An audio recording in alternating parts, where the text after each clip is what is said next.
Queria que a igreja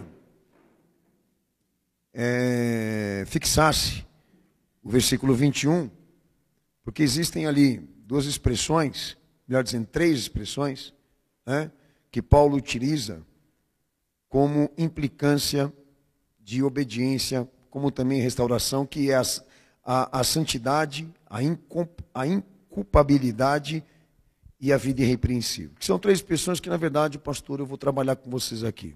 Tá? Santidade, perfeição e inocência.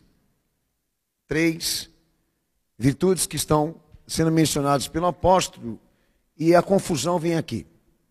Quando essas três expressões, elas são atribuídas a pessoas, a qualidades humanas, como virtude humana são tratadas, inclusive que seja um motivo de conexão com Deus. Então essa ideia de que exista santidade, perfeição e inocência no homem como uma qualidade dele, como uma condição de vida dele, eu queria perguntar para você se você acha que isso é correto. Tá? Esse conceito é um conceito calvinista, que ele vem da reforma, que é exatamente a tal reforma que eles viviam insistindo em anunciar a reforma moral, que está entre uma das exigências daqueles que são moralistas. E eu retomo aqui essa concepção de que a santidade, a perfeição e a inocência que Paulo está mencionando aqui, seja atribuída às pessoas, à sua condição de vida, a uma qualidade específica dela, como uma virtude dela, que ela usa para se chegar até a Deus, cultuar a Deus, adorar a Deus e até se autoafirmar nisso. Porque há um problema aqui, nessa ideia. Porque todas essas três virtudes ou expressões, elas pregam um padrão supremo de excelência. Eu quero dizer que são três virtudes que são inatingíveis pelo homem, ou que seriam possíveis pela sua capacidade.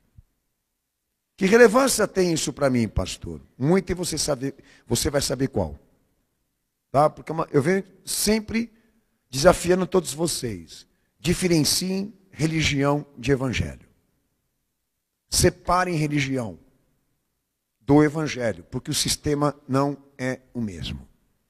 O autor não é o mesmo. Tá? Então, existem sim pessoas que acreditam portar em si mesmo certas qualidades, que atribui a si mesmo certas ideias de perfeição, e com esse recurso que acreditam ter, certa santidade, perfeição, certa inocência até mesmo, usam para se aproximar até a Deus e cultuá-lo com base nisso. Usam isso, certa santidade, perfeição e inocência, como instrumento de adoração e apresentação a Deus. Eu queria saber se isso é bíblico. É correto? Jesus usou. Melhor dizendo, ele pregou isso, que existe certa propriedade em mim e em você, que a gente possa usar agora para cultuá-lo? Ou cultuar a Deus? Essa é a minha dúvida. Com você. Aí o pastor, antes de entrar nesse ponto, eu queria dar um retrato aqui, porque quando fala Colossenses, se trata de uma cidade de Colossos. Os irmãos sabem que era uma igreja que existia lá, que subentende que Paulo, ele era o responsável por essa obra, e alguns até dizem que ele tenha aberto com suas dedicações missionárias. E ele, atendendo a comunidade desses primeiros cristãos, e enxergando certo problema ali, ele se prontifica a invocar, entre aqueles irmãos, pela carta, a excelência da pessoa de Cristo e a suficiência da obra dele. Excelência, porque ele está acima de tudo. Suficiência, porque ele basta. Ele até fala lá no capítulo 1, do versículo 19 ao 23. E entra com advertência, inclusive anunciando e denunciando os tais falsos mestres. É o retrato da igreja que estava lá. Então, seria correto e certo nós dizermos aqui que lá em Colossenses já existia um comprometimento tal, profundo, que essa igreja já tivesse se desviado da fé? Sim. por mais que existissem alguns ali que Paulo até mencionou com certo respeito e decoro, não quer dizer que a igreja era uma igreja que naquele momento se posicionava dentro de um caráter fiel no chamado cristão. Tá? Tanto que é verdade que ele até menciona no capítulo 2, verso 8, versículo 14 ao 17, pode ser do 8 até o 16, inclusive, que havia alguns membros ali, e ele faz advertências, que estavam debaixo de influências culturais e religiosas, com influências de costume pagão, naquilo que exerciam como fé cristã.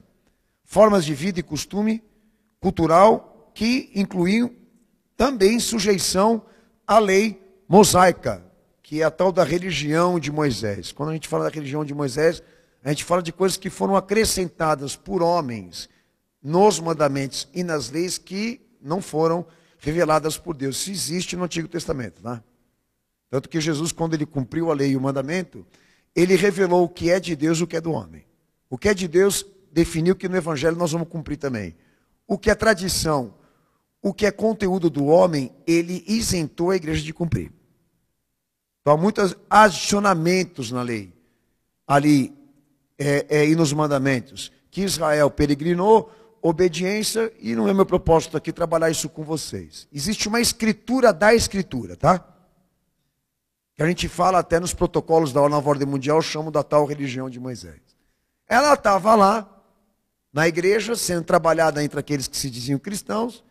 Paulo identificou essa regressão ao judaísmo, como também outras tendências religiosas pagãs, como eu já mencionei aqui. Então a igreja estava assim, debaixo de uma forte influência, debaixo de uma forte pressão, e muitos já tinham cedido ali. E aí vem o interesse apologético desse irmão, de tentar resgatar alguns que estavam lá.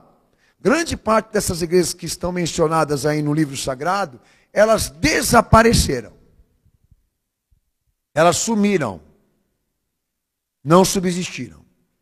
Tá? Como prova disso, a partir do momento que a igreja não escuta Jesus falar, não ouve as suas advertências, os seus avisos, o fim dela é essa.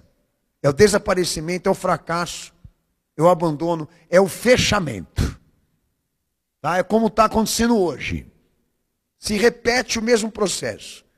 Então, enquanto a gente tiver condições, enquanto a gente tiver permissão do Senhor, liberação de graça, para isso, nós vamos advertir, nós vamos interceder, nós vamos orientar e vamos identificar aonde estão essas correntes perversas de influência, que trabalham dentro da igreja e no contexto do cristianismo, essa intenção de afastar as pessoas da Escritura, da verdade de Cristo, e envolvendo elas com teorias, inclusive teorias que são religiosas. Deixo claro aos amados irmãos que se isso não desse certo, o diabo não usava. Mas acredito ainda que cada um tem a sua responsabilidade de assumir essa prontidão, de não só rejeitar qualquer coisa que seja dita e falar de nome de Deus que não seja dele, como também denunciar esse sistema, estes homens que assumiram essa frente de querer introduzir evangelho e escritura que não tem conteúdo sagrado. A igreja tem que ter corpo fechado com Cristo. E aqueles que estão dentro dela, mente e coração. Nós não vamos conseguir vencer essa pressão que está lá fora contra essa igreja e essa obra aqui, em exclusivo, se os que estão aqui dentro não forem convertidos, não forem verdadeiros e não forem leais. Foi claro? Não subestime o poder do diabo.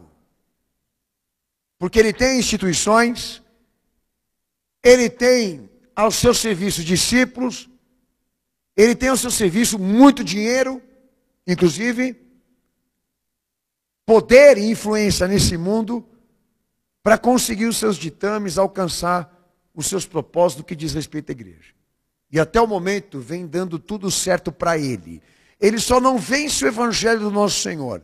Ele só não compromete a obra do nosso Senhor. Mas no que diz respeito a pessoas, almas e vidas, é assustador o nível disso, de pessoas que estão sendo sacrificadas por causa dessas iniciativas de introduzir heresias e mentiras por meio de igrejas que são falsificações.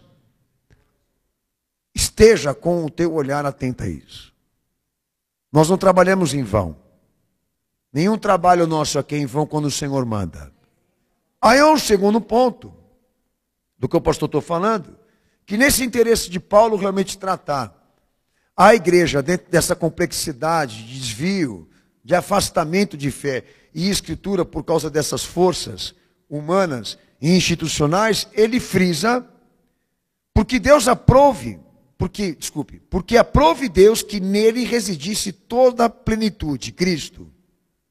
E definindo que sobre Jesus, o Cristo, existe uma ação contínua de Deus, que propõe não só uma plenitude dele, mas também uma reconciliação. Quando Paulo menciona a palavra reconciliação, ele está definindo que aquilo que Deus definiu cumprir pelo Filho, visava trazer uma nova unidade do homem com ele, de comunhão, da qual o homem caído, o homem separado, o homem alienado de Deus por causa do pecado, viesse a ser restaurado por ele. Por isso que a gente fala que o princípio desta ação no Evangelho é redenção. Não tem outro nome. Então aprove Deus, pelo Filho, revelar sua plenitude, com o objetivo exatamente de reconciliar consigo toda a raça caída e raça humana, tudo que há no céu e na terra, inclusive, porque esta condição, ela está alienada, ela está separada por causa do pecado. Aí vem textos, Romanos 5:11, 2 Coríntios 5, versos 18 ao 19, Efésios 2, 16, Colossenses 1, verso 20 e 21, que são textos que deixam claro isso, que o princípio da ação messiânica com o mundo de descer aqui para se revelar de uma maneira plena, absoluta, é a restauração, é a redenção do homem caído com Deus. Uma unidade que precisa ser restabelecida e que só será possível se o Filho de Deus for perfeito naquilo que ele vai executar. E Evangelho é isso.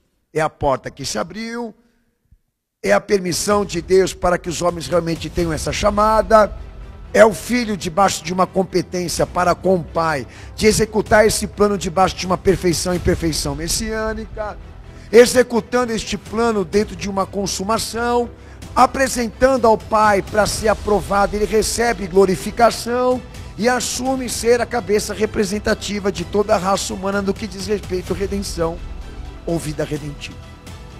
Então a palavra reconciliação, ela existe no Evangelho exatamente para retratar as partes, a relação do homem com Deus e de Deus com o homem, que está quebrada, comprometida e agora precisa ser trabalhado dentro da esfera do Filho dele, do acontecimento da vida do Filho dele, por isso Evangelho.